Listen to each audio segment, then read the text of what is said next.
Au musée égyptien du Caire sont exposées les richesses des pharaons. Des millions de pièces retracent l'histoire prestigieuse de l'une des plus brillantes civilisations de l'humanité. Et paradoxalement, seuls 2 éléments sont directement liés à la pyramide de Khéops. Ce jour-là, Jean-Pierre a rendez-vous avec l'homme qui a imaginé la plus grande pyramide de tous les temps. Ironiquement, l'unique représentation de Khéops, parvenue jusqu'à nous, se mesure en centimètres. C'est une minuscule figurine en ivoire, découverte par hasard dans un temple en 1903.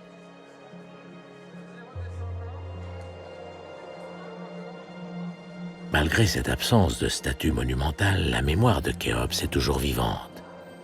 Tel un sphinx énigmatique, il tient encore le monde en haleine avec le mystère de la construction de sa pyramide.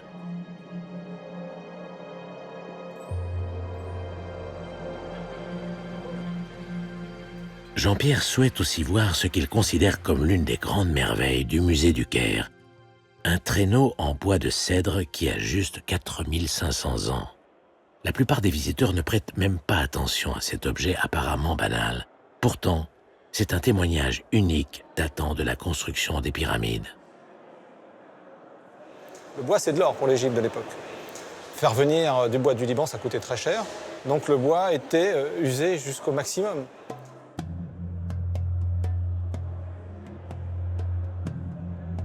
À l'époque de Khéops, les Égyptiens ne connaissaient pas la roue. Ils tiraient les pierres à l'aide de ces traîneaux en bois de cèdre.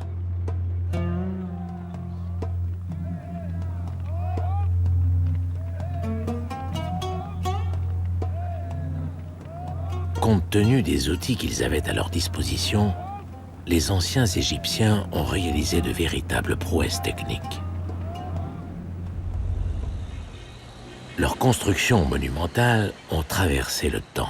Elles révèlent le génie bâtisseur de ces hommes de l'Antiquité et continuent de fasciner égyptologues et architectes. Bob Breyer est convaincu du bien fondé de la théorie de Jean-Pierre. Il l'a rejoint au Caire pour l'aider à trouver sur le terrain de nouveaux indices. Tu veux une bière? Non, merci, un thé à la menthe. Pour préparer leur petite expédition du lendemain, ils commencent par passer en revue les théories imaginées par d'autres pour construire les pyramides. Aux yeux de l'architecte, elles présentent des inconvénients majeurs. Ou c'est trop pentu. Oui, mais c'est un grand problème avec ce rampe, oui. C'est un grand problème. Ou c'est trop pentu, ou c'est trop long. Oui. Et après, ça traverse Parce la que carrière. trop. Parce que la pyramide est très haute. Il faut 1,6 km. Oui. Et la rampe, elle est plus grosse que la pyramide elle-même. Oui. Ça, c'est très raide. Oui. Ça, c'est bien pour faire du ski. C'est les Jeux Olympiques, là, c'est très bien. Dites-moi, qu'est-ce que c'est? Ça, c'est Beaucoup de rampes. HIV. Le virus du sida, peut-être? Maybe. Peut-être. Celle-là, elle est C'est intéressante. une théorie très importante. Oui, parce que, c'est intéressant. Oui. Parce que les 1,6 km, on les a pas devant la pyramide, on les a autour. Oui. Ce type de rampe enveloppante soulève de nombreuses interrogations. Comment accrocher solidement une telle rampe à une pyramide lisse? Comment fait-on pour négocier un virage avec 600 hommes, sachant que c'est le nombre nécessaire requis pour tirer un bloc en granit de 60 tonnes? De plus, ce type de rampe enveloppante ne permet pas de voir l'alignement des arêtes au fur et à mesure de la construction. Si les arêtes ne sont pas parfaitement alignées et contrôlées, la pyramide risque de vriller.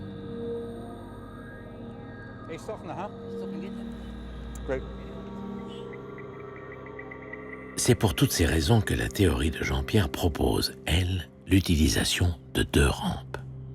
Une première rampe externe qui va jusqu'à 43 mètres de haut seulement. Elle permet d'acheminer les 2 premiers tiers en volume de la pyramide et les blocs de granit de la chambre du roi. En parallèle, les Égyptiens auraient construit une 2e rampe à l'intérieur de la pyramide. Ce système permet de résoudre les 2 grands problèmes de construction que pose Khéops. Sa hauteur, 146 mètres, et sa chambre en granit, unique en son genre. Une fois le niveau critique de 43 mètres atteint et les blocs de granit acheminés jusqu'au niveau de la chambre du roi. les Égyptiens auraient démonté cette rampe, recyclé les blocs qui la composent pour les acheminer via la rampe interne et ainsi terminer la pyramide. Aucun matériau n'aurait été perdu. Il faut maintenant pouvoir valider cette théorie, trouver des indices de cette rampe interne, et Bob a une petite idée sur la question.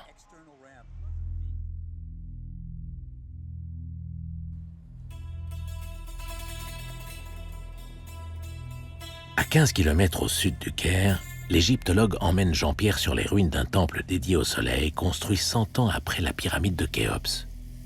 Ce temple a été détruit à la fin du 19e siècle, mais il nous reste un dessin d'architecte datant d'avant son démantèlement.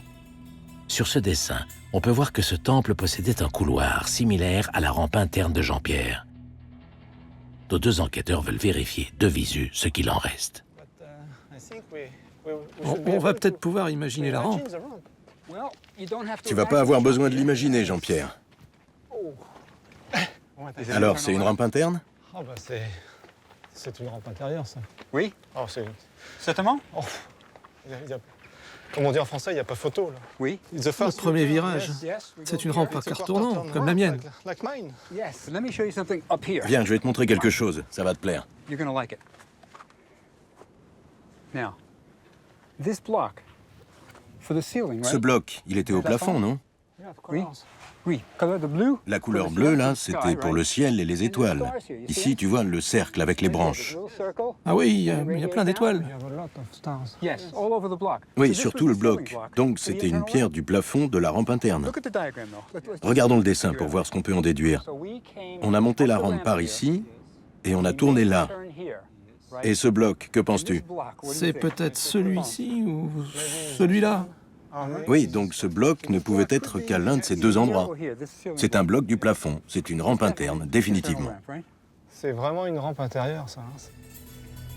Ce vestige de rampe interne est la preuve que les anciens Égyptiens savaient construire ce type de couloir à l'époque de Khéops. Ce premier indice très important accrédite la thèse de l'architecte. Mais la démonstration ne s'arrête pas là.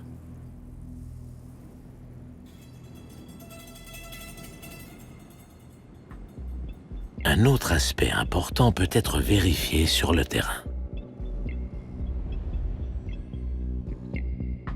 Selon Jean-Pierre, pour construire une forme pyramidale parfaite, les Égyptiens ont dû poser les blocs de revêtement en premier, et non en dernier, comme le soutiennent de nombreuses théories précédentes. Cette méthode permet de contrôler la forme et les arêtes de la pyramide au fur et à mesure de la construction. Pour comprendre ce principe, il faut se rendre à Dachour, situé à une trentaine de kilomètres au sud du Caire.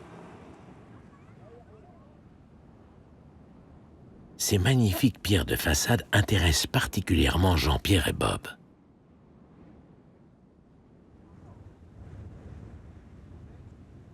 Le revêtement est constitué de blocs de 4 à 5 tonnes en calcaire blanc, mesurant jusqu'à 2 mètres de profondeur, 2 fois plus gros que les pierres qui se trouvent derrière. C'est une donnée architecturale d'une importance capitale. On amène le bloc de façade, tout prêt, ravalé, on le met en place sur ce bloc-là. Et après, on continue, on regarde le troisième, et après, ça va jusqu'au sommet. Ok, j'ai compris. Les blocs de façade doivent être posés dès le départ, du bas vers le haut. Formel que la façade était faite J'ai compris. au fur et à mesure de la construction et que la pyramide était terminée en façade. Les blocs de façade auraient donc bien été posés en premier, permettant ainsi de contrôler la forme de la pyramide au fur et à mesure du chantier. Ensuite, les Égyptiens auraient accolé une seconde rangée de pierres bien taillées, suivie de blocs plus grossiers, de tailles différentes, un peu comme du remplissage. Cela aurait permis d'aller plus vite et de finir la construction en une vingtaine d'années, comme le mentionnent d'anciens manuscrits égyptiens.